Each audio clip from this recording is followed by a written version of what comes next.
Power does not collapse in a single strike. It dissolves slowly when men learn what to expect from you and how to bend those expectations to their advantage. The ruler who allows himself to be predictable has already surrendered half his crown. To govern is not merely to command, it is to shape the horizon of what others believe is possible. Control their expectations, and you control their obedience. Fail, and you become their servant, even while sitting on the throne. Men crave certainty, even in the midst of chaos. They look to their leaders not for truth, but for the comfort of knowing where tomorrow will rest. Give them too much clarity, and they will measure you by it. They will whisper in corridors, tallying each broken promise, each unmet claim. But when you master the art of ambiguity, when you reveal only what advances your design, you remain unbound. In politics, clarity is a chain. Mystery is armor. Do not mistake loyalty for permanence. Men are loyal to their advantage, not to your person. They will cloak betrayal in the language of principle, but beneath the mask it is always calculation. If you allow them to believe your generosity is endless, they will bleed you dry. If you allow them to believe your wrath is empty, they will test it until it becomes so. The wise ruler teaches both reward and punishment, but never in equal measure. He ensures no one can predict which will come, only that both are real. A state, like an army, survives on discipline.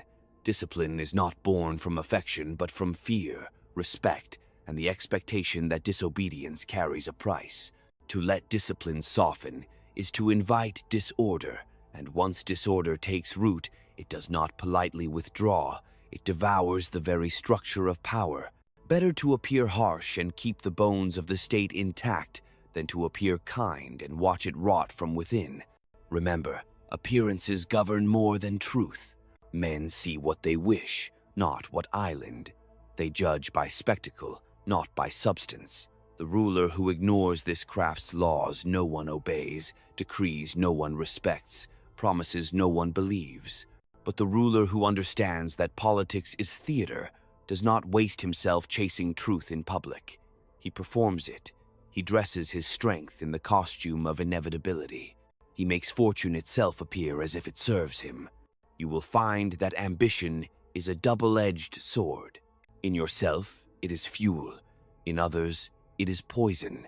Surround yourself with men who hunger but cannot feast without your permission. Encourage their striving, but set its boundaries. Allow them victories, but never a triumph that rivals your own. Those who rise too high in your shadow must be cut down before they cast their own. Betrayal will always come. Expect it, and it cannot wound you. The only betrayal that destroys is the one that finds you unprepared. The ruler who lives in exile within his own court, watchful, unsentimental, calculating, survives longer than the one who believes he is loved beyond question. Love is soft, fear hardens. Both are useful, but only one can be relied upon when knives are drawn. Do not flatter yourself into thinking virtue alone sustains rule. Virtue without force is fragile. Virtue without cunning is naive. The people admire virtue, but they obey necessity. If your virtue strengthens the state, it will be praised. If it weakens it, it will be mocked, and you with it. Rule with justice when you can, with necessity when you must. The art is not choosing between them, but blending them, until no one can tell where justice ends and necessity begins. History is not merciful to the hesitant. The throne is not a chair of comfort, but a battlefield disguised in marble. Every handshake carries the weight of calculation. Every smile hides a blade. To rule is to walk alone through shadows, knowing that those who cheer today may conspire tomorrow. The only constant is control.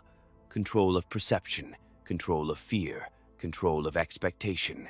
Do not ask whether this is fair, or noble, or righteous. Ask only whether it preserves the state. For in politics, preservation is the highest law. Fail to preserve, and all virtues are forgotten. Succeed in preserving, and even your cruelties will be dressed as wisdom. In the end, the ruler is not judged by the purity of his soul, but by the endurance of his order. And order belongs not to those who are loved, not even to those who are feared, but to those who understand the truth. Control their expectations, or watch them control you. Men do not rebel because conditions are unbearable, but because they expected more than they received. The art of power lies not in satisfying desires, but in directing them, shaping the horizon of hope, so it never rises higher than your capacity to fulfill it. A wise ruler gives enough to keep the masses convinced of his care, but withholds enough to remind them that contentment depends on him. If their expectations exceed your strength, they will curse you for failing them. If you hold their expectations in your hand, they will call you generous even when you give little. The game of appearances is not decoration, it is survival. Show yourself too generous, and they will see you as weak.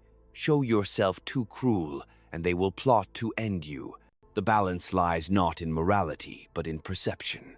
You must appear merciful while being ruthless, appear reluctant while acting decisively, appear bound by law while bending it to necessity. Men cannot distinguish reality from its mask when the mask is worn with conviction. Fate does not forgive hesitation. A decision delayed is a decision ceded to your rivals. They will move in the space your doubt creates, and by the time you summon courage, the ground will already belong to them. Boldness, even when imperfect, commands respect. Hesitation, even when justified, invites contempt. Better to err in swiftness than to decay in indecision. For in politics, errors can be corrected, but weakness cannot be forgiven. The loyalty of allies is measured not by words but by need. While they require you, they will kneel. Once their fortunes can rise without you, they will stand, and once they can profit from your ruin, they will strike. To bind men, bind their interests to your survival. If your fall is their fall, they will protect you more fiercely than love ever could. But if they prosper without you, they already conspire against you. Do not believe that peace is the natural state of men. Beneath the veil of civility, conflict is constant.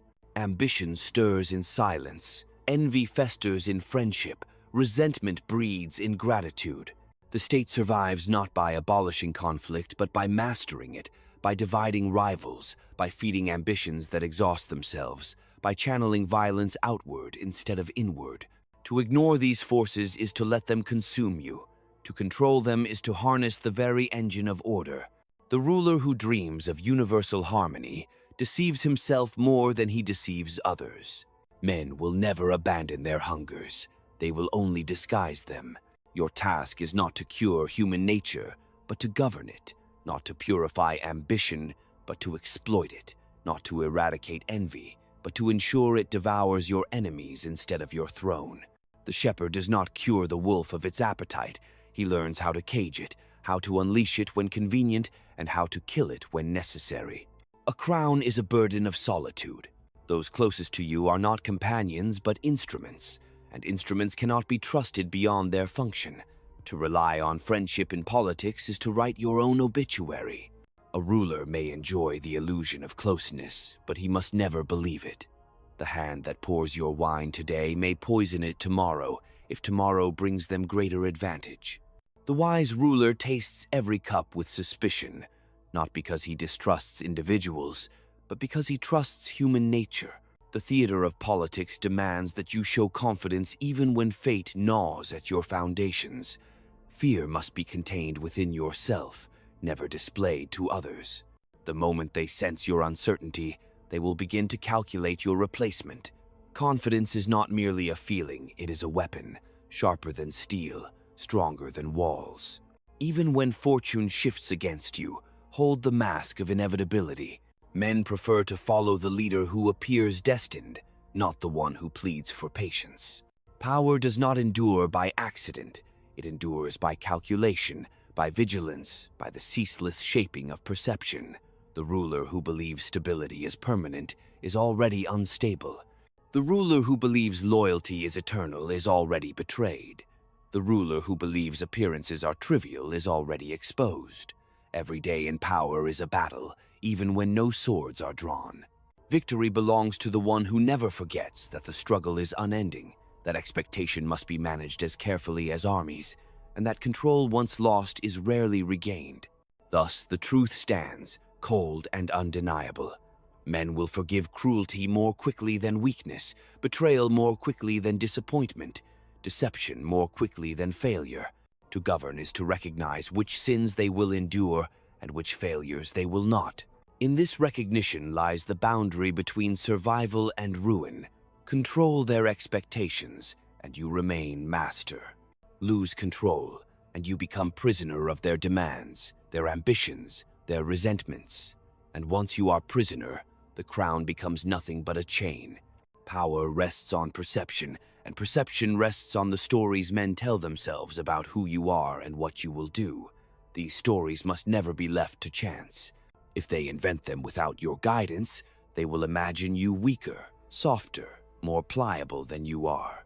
If you shape the tale, you decide whether they see a merciful father or a merciless commander, whether they whisper of inevitability or of fragility.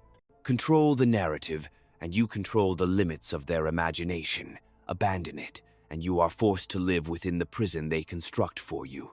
No ruler holds power alone.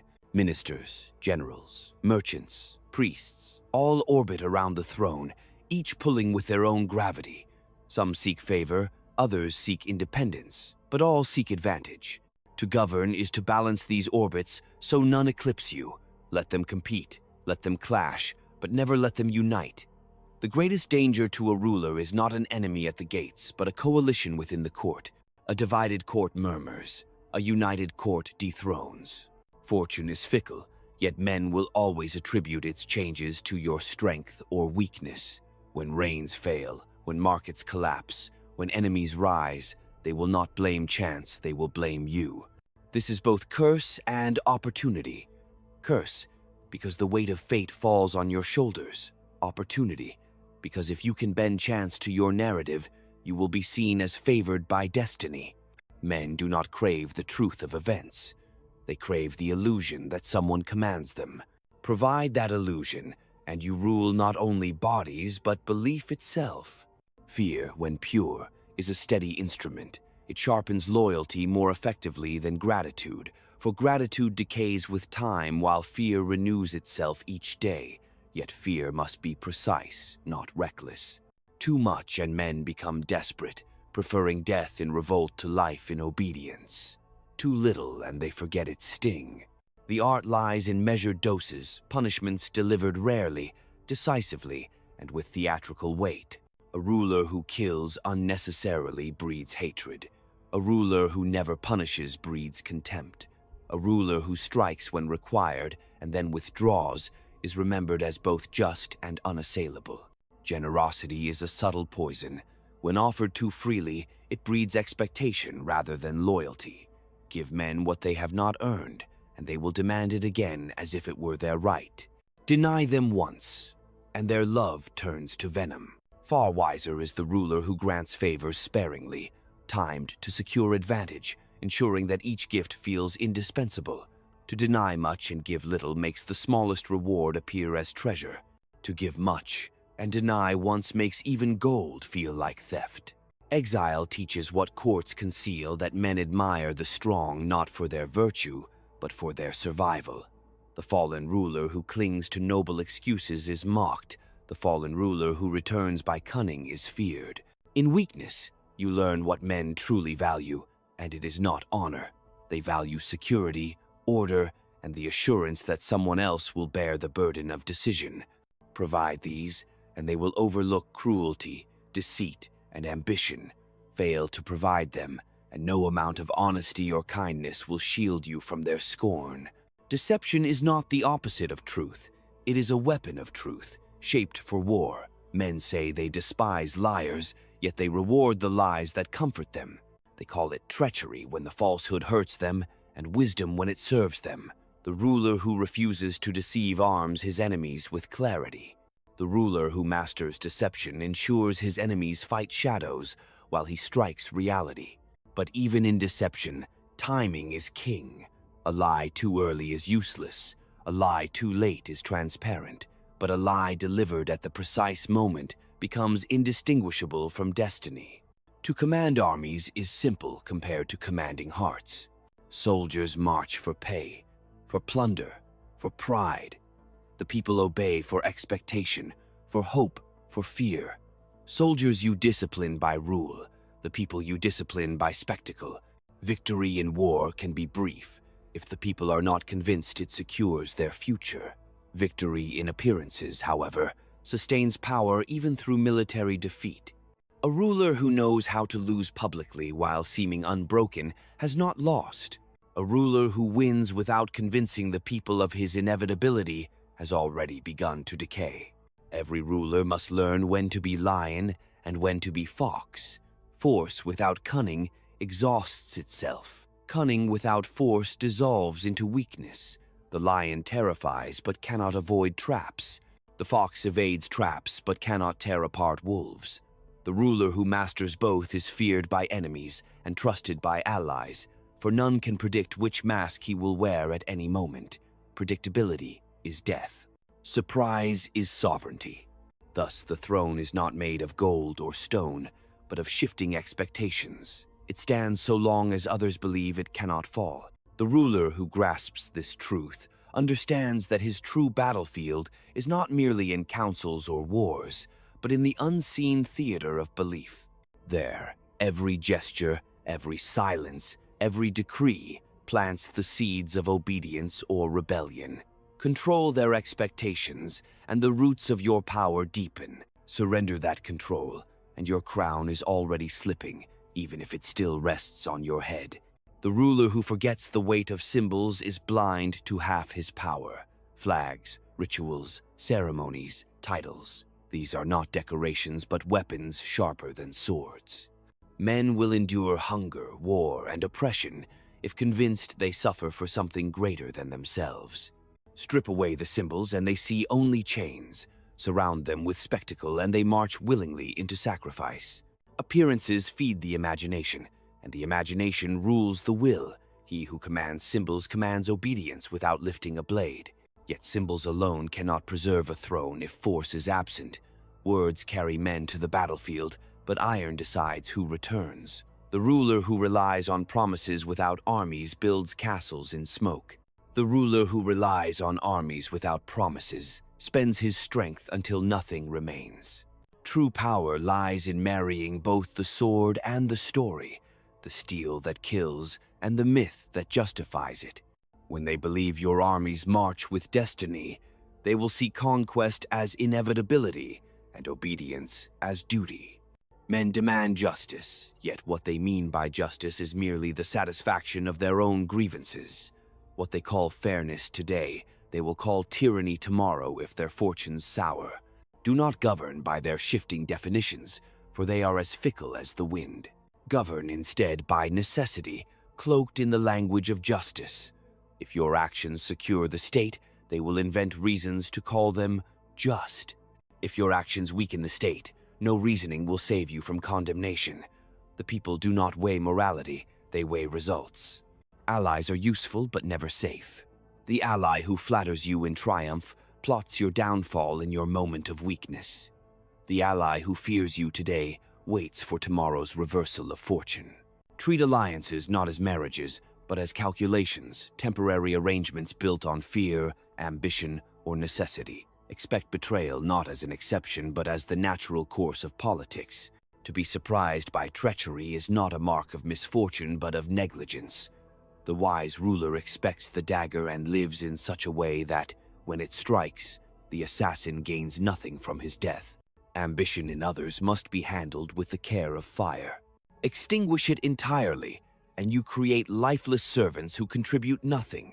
Allow it to grow unchecked, and you breed rivals who seek your place. The art lies in feeding ambition enough to make men useful, but not enough to make them dangerous. Let them taste victory under your banner, but never enough to believe they can raise a banner of their own. The ruler who knows how to channel ambition turns rivals into tools, but the ruler who ignores it is devoured. Reputation is more durable than truth. Deeds fade, events are forgotten, but reputation survives as legend. Men will obey not the reality of who you are, but the myth they believe. Cultivate that myth with care. For once it hardens, it is almost impossible to shatter. A single display of strength convinces them of your power for years.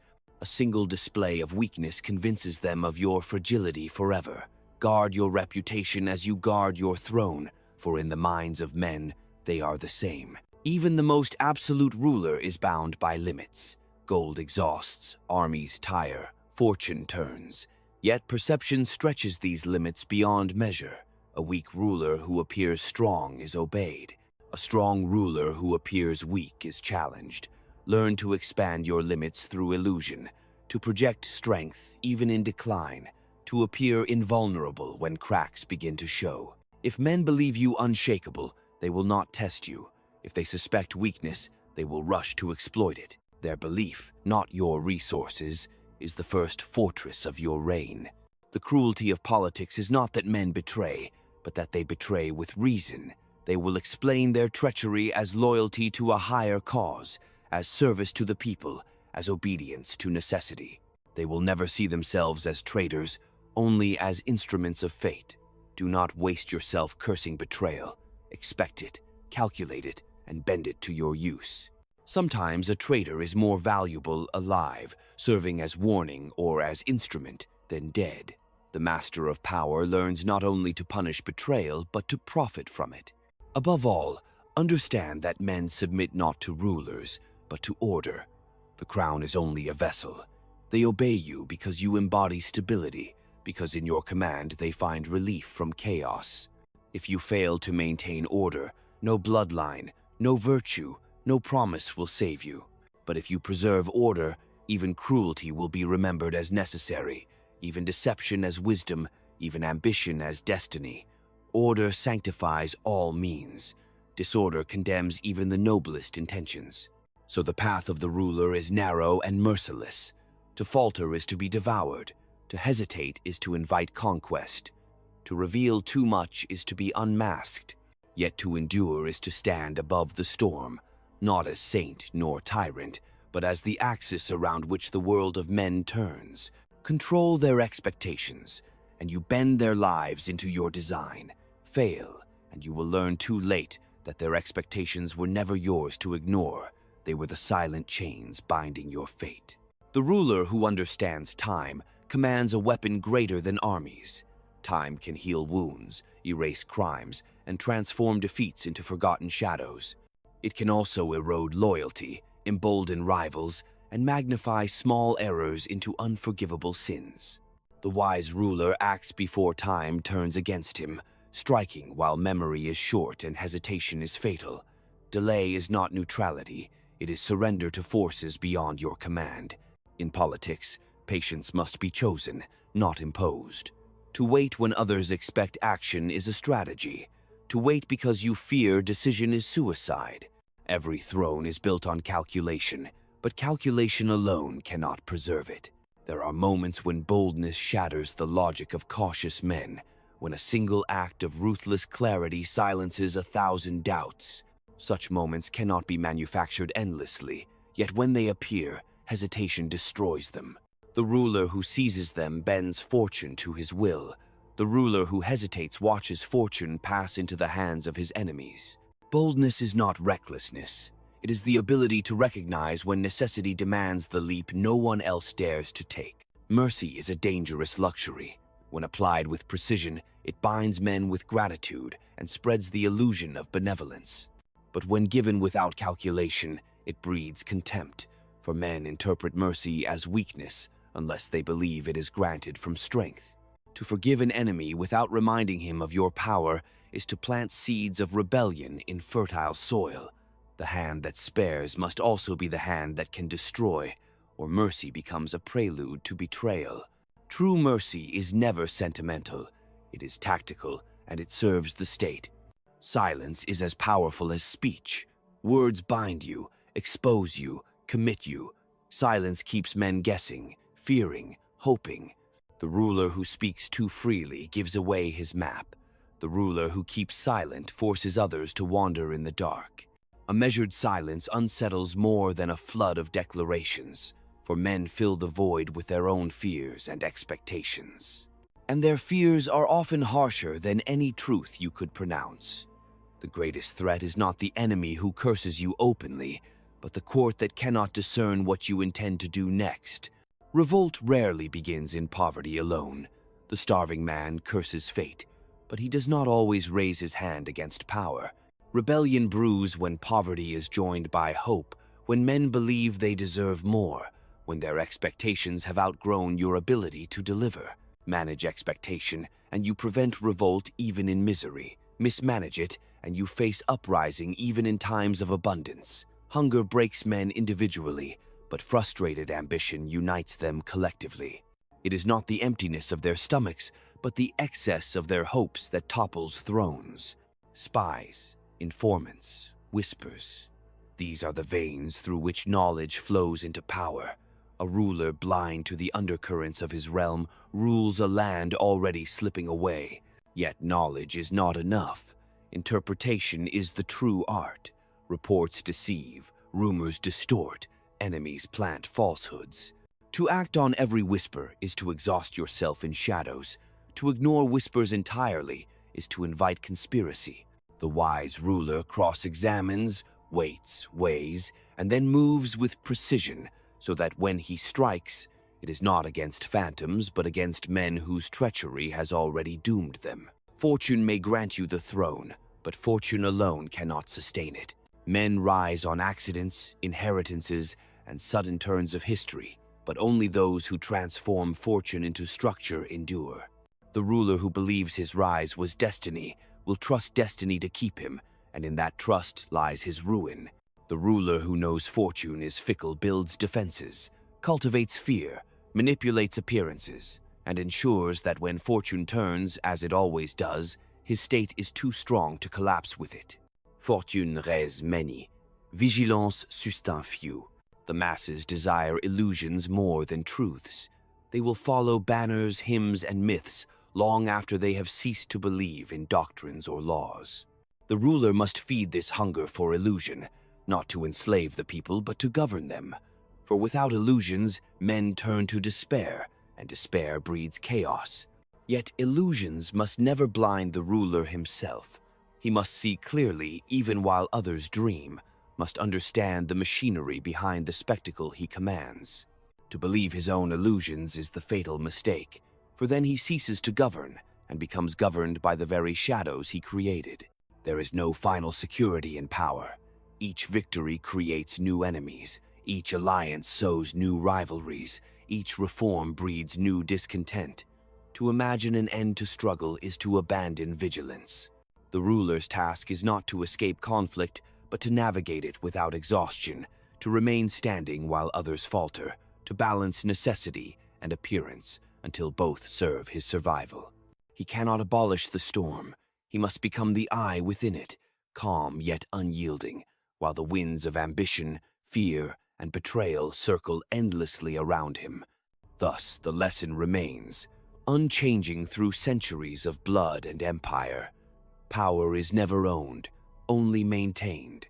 Its essence is not permanence but motion, not possession but control, and that control lives not in armies, not in wealth, not in promises, but in the silent dominion over expectation. Hold that dominion, and you command men without their knowledge. Lose it, and they command you while believing they are still your subjects. No man ascends to power without debt. These debts may be of gold, of loyalty, of promises spoken in the dark, yet every debt is a chain unless it is broken or reversed. The ruler must repay favors in such a way that those who gave them remain dependent, not empowered. If he leaves his benefactors stronger, he has created masters instead of allies. To rule is to untangle oneself from the hands that lifted you, to ensure that gratitude never binds you more tightly than fear binds them. Fear and respect must never be confused. Respect alone withers when fortune falters. Fear, when carefully maintained, endures even in decline. But fear without respect corrodes into hatred, and hatred breeds conspiracies. The ruler who relies only on fear becomes despised, and the despised ruler is never secure. The ruler who combines fear with respect becomes untouchable, For men dread his punishment, but also believe his power legitimate. It is not cruelty or kindness that preserves rule, but the delicate balance where fear restrains and respect justifies. The people do not remember policies, they remember moments. A single decisive act, whether of justice or severity, will echo longer than 1,000 decrees. A ruler must master the theater of decision, when to act swiftly, when to act publicly, when to let silence weigh heavier than speech. The execution of one traitor can secure the throne more than a dozen reforms. The pardon of one rival can appear more noble than endless sermons on mercy. Moments shape memory, and memory shapes power. Fortifications of stone are weaker than fortifications of trust, yet trust alone is weaker than the fortress of fear. A ruler must build all three. Walls deter the invader, loyalty deters the rival, and fear deters betrayal. Neglect anyone, and the throne shakes. Trust without walls invites conquest. Walls without trust invite treachery from within. Fear without either invites desperate conspiracies. Only when the three intertwine does the ruler stand unbroken, his state defended both from outside and from within. The art of ruling is not to eliminate enemies, but to arrange them. An enemy destroyed may become a martyr. An enemy tolerated may serve as a warning. An enemy divided may serve as a shield. To leave yourself without enemies is dangerous, for men will invent new ones within your own circle. Better to keep a visible enemy outside the walls than to let discontent fester unseen within them. The existence of enemies unites the people behind you. Their absence turns their suspicion toward you. Men judge with their eyes, not with their minds. They believe what they see more than what they are told, and they rarely pierce beyond appearances. The ruler who understands this governs not only through laws but through gestures, ceremonies, displays of wealth, shows of force, calculated silences. The truth matters less than its presentation. A poorly timed truth can destroy you, while a well-presented falsehood can preserve you. Politics is not the realm of pure reality, but of convincing illusions. A ruler must master the economy of trust. To trust no one is to live in paralysis, unable to act. To trust too many is to invite ruin. Trust must be measured, conditional, never absolute. The ruler may place confidence in ministers, generals, or allies, but always with the awareness that their loyalty is temporary and their interest self-serving. Trust them only so far as their survival depends on your strength. Beyond that, treat every oath as provisional, every alliance as fragile, every friendship as calculation disguised as affection. Excessive cruelty breeds rebellion, but excessive kindness breeds decay. Men grow lazy under endless indulgence, bold under endless pardon, insolent under endless tolerance. The ruler must be neither indulgent nor savage, but consistent in necessity. He must show that rewards are earned, punishments inevitable, and indulgence rare enough to be treasured. A court without discipline becomes a nest of intrigue. A people without discipline becomes a mob. And a mob, once roused, cares little for who wears the crown. The ruler's solitude is the price of clarity. Those around him see fragments of reality, distorted by desire or fear. Only he must hold the full picture, unclouded by sentiment. To confide too deeply is to surrender independence. To share too widely is to risk betrayal. He must listen to all, but decide alone. He must weigh counsel, but trust judgment. Solitude sharpens vision, and vision sustains rule. For in the end, the throne is not a seat of companionship, but of isolation, where every decision is borne alone, and every consequence rests on the crown. Thus, power is not secured by chance, nor by virtue, nor by hope. It is secured by vigilance, by discipline, by the mastery of perception, and the governance of expectation. The ruler who forgets this truth walks blindly into ruin. The ruler who remembers it shapes the fate of nations. To command others is to command their imagination, to set the boundaries of what they believe is possible, to be the axis around which their world revolves. Control their expectations, and you endure. Surrender them, and you are already undone. Power survives not by accident, but by constant renewal. Every day it must be defended, reasserted, and confirmed in the minds of those who obey. The ruler who assumes his authority is permanent will find it dissolving quietly beneath him. Just as iron rusts when neglected, power decays when left unattended. Each sunrise brings with it new doubts, new ambitions, new grievances. To govern is to extinguish these fires before they become infernos, to prevent small discontents from uniting into rebellion. Neglect is the slowest form of suicide, but it is still suicide.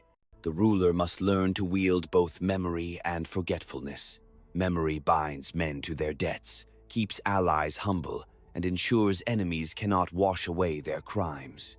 Forgetfulness, when deliberate, disarms fear, creates reconciliation, and allows rivals to be used again after defeat. To remember too much is to live surrounded by grudges that consume resources. To forget too much is to invite betrayal without consequence. The art lies in choosing which wounds to let fester and which to let heal, not according to emotion but according to necessity. In war, as in politics, weakness invites attack. Men test strength as animals test fences, always probing for gaps, always waiting for hesitation. A single show of frailty can undo years of discipline. That is why a ruler must display firmness even when fortune falters. Better to be feared for merciless resolve than pitied for indecision.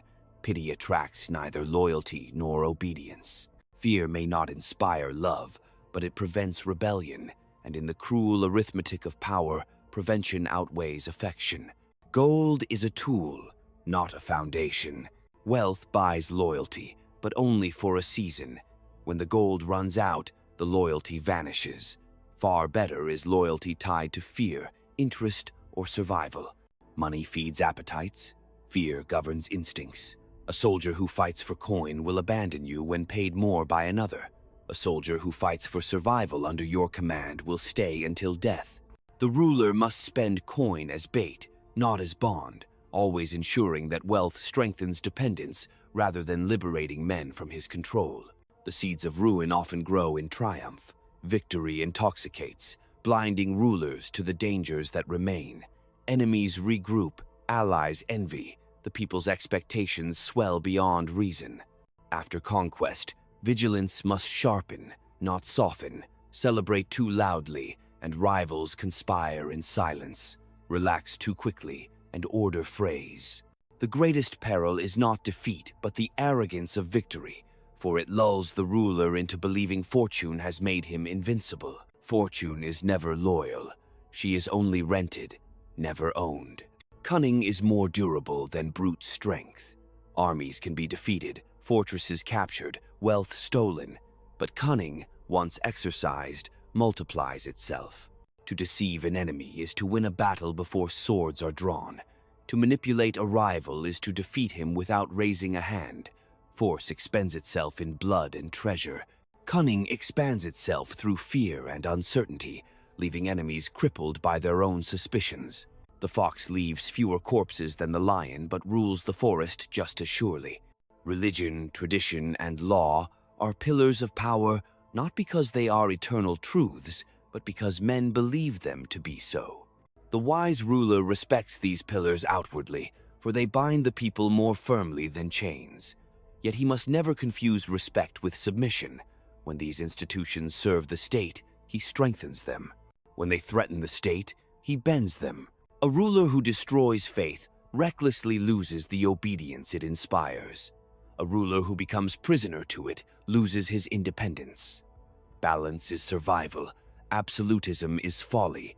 No throne exists without enemies, but not all enemies must be destroyed. Some must be tolerated, some must be weakened, some must be paraded as examples. To destroy every enemy is to exhaust yourself and leave the people restless in peace. To keep a manageable enemy alive is to remind the people why they need your protection, to unite them behind you, to justify your strength. The external threat becomes a shield, deflecting discontent that would otherwise turn inward. An enemy, properly handled, can serve as an ally to your rule. The most dangerous illusions are not those you create for others, but those you create for yourself. When a ruler begins to believe he is untouchable, when he mistakes fear for love, when he confuses silence for consent, he has already stepped onto the path of ruin. The courtier's flattery, the people's cheers, the priest's blessing, all are masks hiding calculation. To believe them too deeply is to disarm yourself in the very theater you are meant to control. The wise ruler trusts appearances only as instruments, never as truth. Thus, power is not a destination, but a constant motion, a ceaseless balancing of fear and respect, cunning and force, generosity and discipline, illusion and reality. To pause is to fall. To forget is to be betrayed. To hesitate is to be overthrown. The throne endures only for the ruler who understands that control does not rest on strength alone, but on the fragile, shifting architecture of expectation. Master that architecture, and your rule is iron. Lose it, and you will discover that even marble thrones crumble like dust. A ruler must never mistake the stillness of the crowd for loyalty. Silence is not consent, it is calculation. Beneath quiet streets may lie resentment, and beneath polite obedience may lie ambition. The wise ruler tests the loyalty of his subjects not by their words, but by their actions when sacrifice is required. Men will cheer when it costs them nothing, but only obedience under hardship reveals their true allegiance.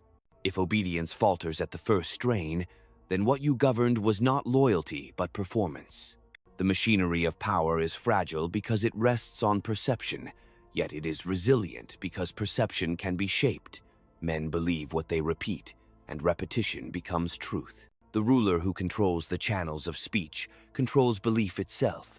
Let rivals shout in corners. Ensure that their voices reach no echo. Let the people hear only what strengthens your image, and soon they will forget there was ever an alternative. Censorship need not always silence. It can distort, overwhelm, and bury, until falsehood wears the costume of fact, and fact is mistaken for falsehood. A court without fear becomes arrogant, and arrogance breeds conspiracies. Ministers who believe the ruler depends on them begin to measure his strength against their own. Generals who feel indispensable begin to imagine their commands as crowns. Fear must whisper at every level of power, not as a storm that destroys, but as a constant chill reminding them that survival depends on obedience. The ruler need not be loved by his court, but he must be irreplaceable in their eyes. To ensure that belief is to ensure their chains are invisible yet unbreakable. In politics, betrayal is not an aberration. It is the currency of ambition. Those who rise through loyalty alone remain stagnant, while those who rise through betrayal reshape the balance of power. To lament betrayal is to misunderstand politics itself. The ruler must view betrayal as predictable, even useful. Each traitor exposes hidden networks. Each conspiracy reveals the ambitions of men. Better to flush them out through careful temptation than to wait for their strike in darkness.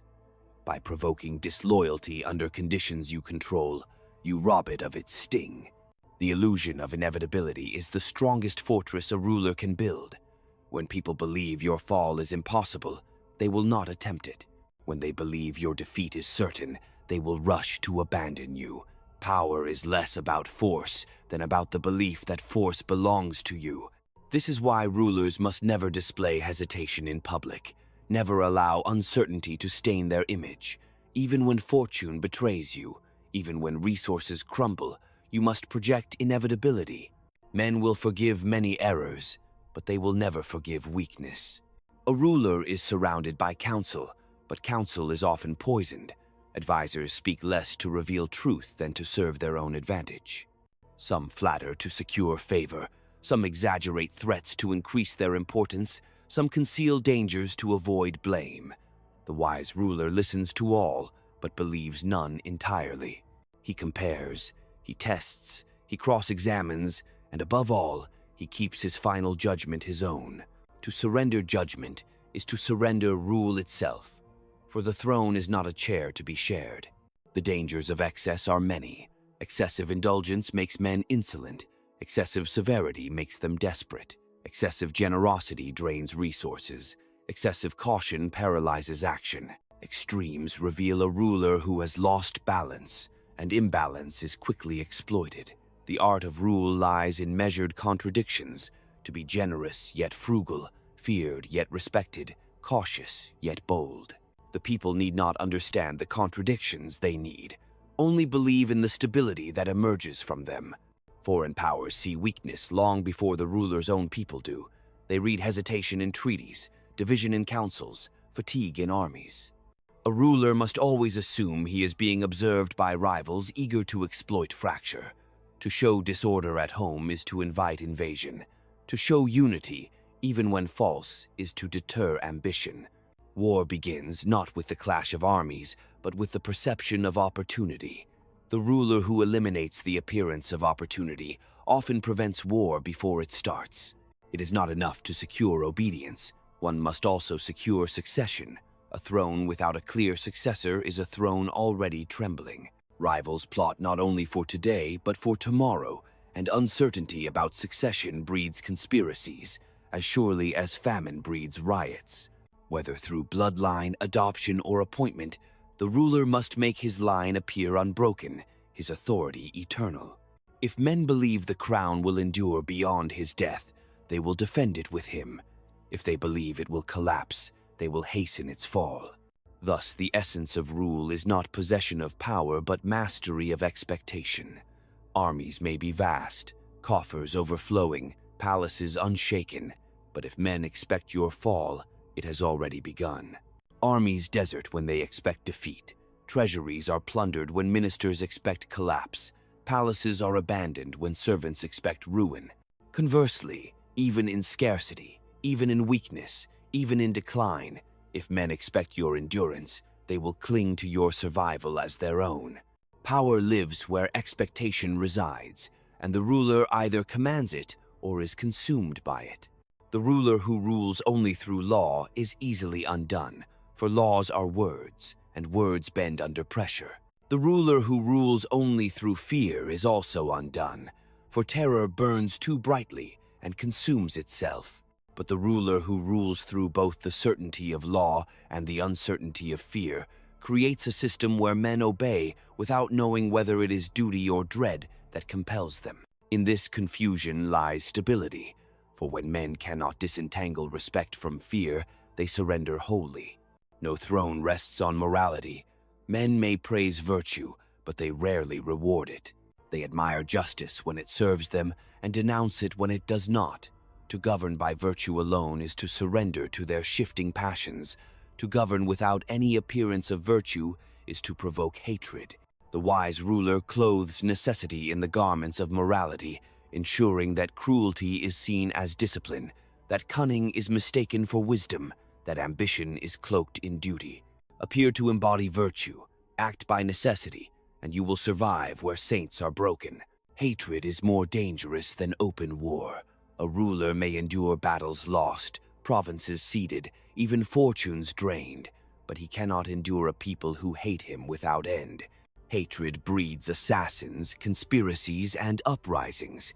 Yet hatred does not grow from cruelty alone. It grows from humiliation, from broken promises, from arrogance that strips men of dignity. Fear restrains men, hatred liberates them. Better to be feared than loved, but never to be hated without measure. The ruler who forgets this will not fall by armies, but by daggers in the dark. A ruler cannot be everywhere, but his presence must be felt everywhere. His name must linger in judgment. His will must echo in silence. His image must shadow every decision. When men act, they must ask themselves what he would tolerate, what he would reward, what he would punish. This invisible presence is stronger than physical armies, for it governs even in his absence. The ruler who instills this sense of constant presence rules not only the body of his state, but the mind of every subject. Excessive reliance on fortune breeds fragility.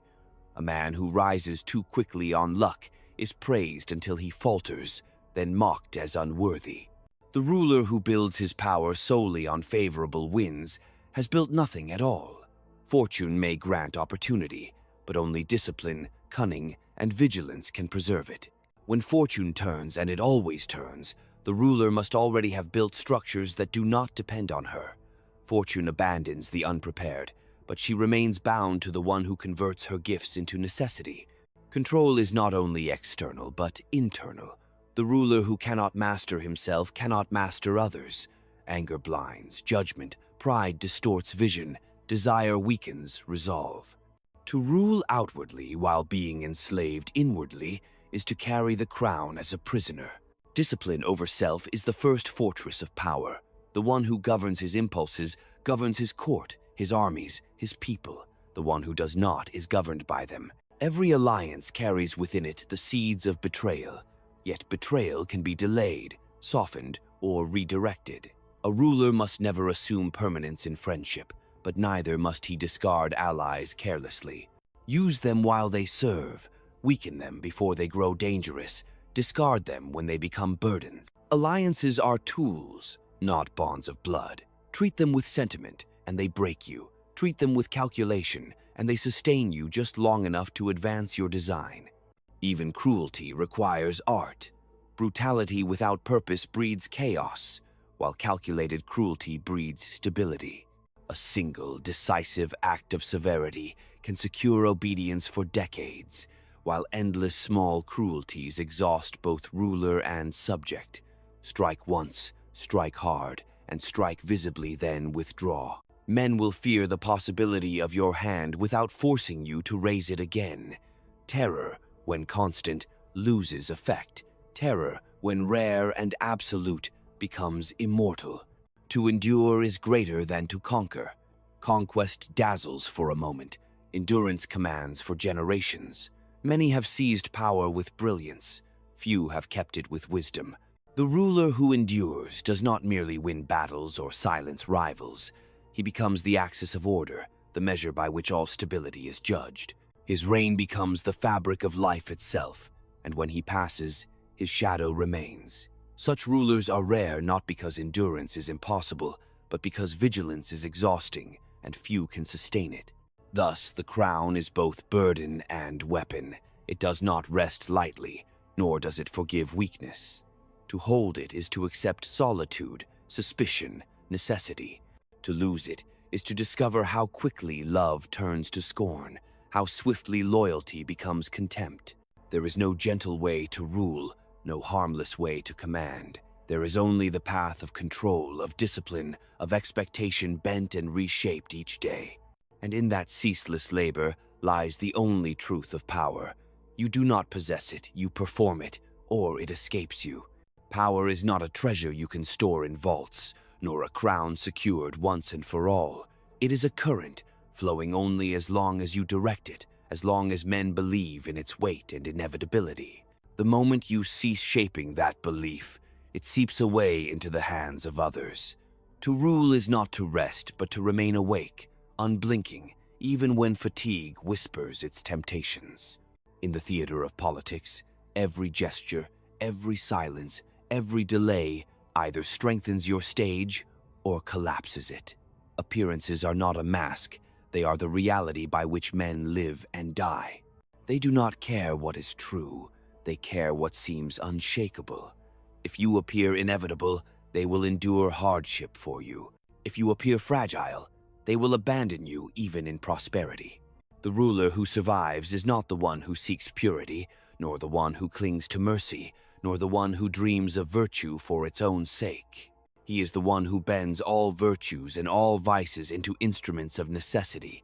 He wears justice when it strengthens him, cruelty when it preserves him, silence when it shields him, speech when it disarms. He knows that morality is decoration and necessity is law. The end is always the same. You will be judged not by your intentions but by your endurance. A ruler who falls is condemned even for his kindness. A ruler who endures is praised even for his severity. Men do not remember the path, they remember the survival. To endure is to be justified. So let the world believe what it must. Let them weave their illusions around your name. Let them whisper of your cruelty or your mercy, your cunning or your honesty. It does not matter. What matters is that they continue to whisper your name at all, that they continue to see your shadow as the horizon of their lives. For in the end, power belongs not to those who are loved, not to those who are feared, but to those who master expectation itself. Hold that mastery, and you rule. Surrender it, and you are ruled. This is the final truth of command, the iron law behind every throne. Control their expectations, or watch them control you.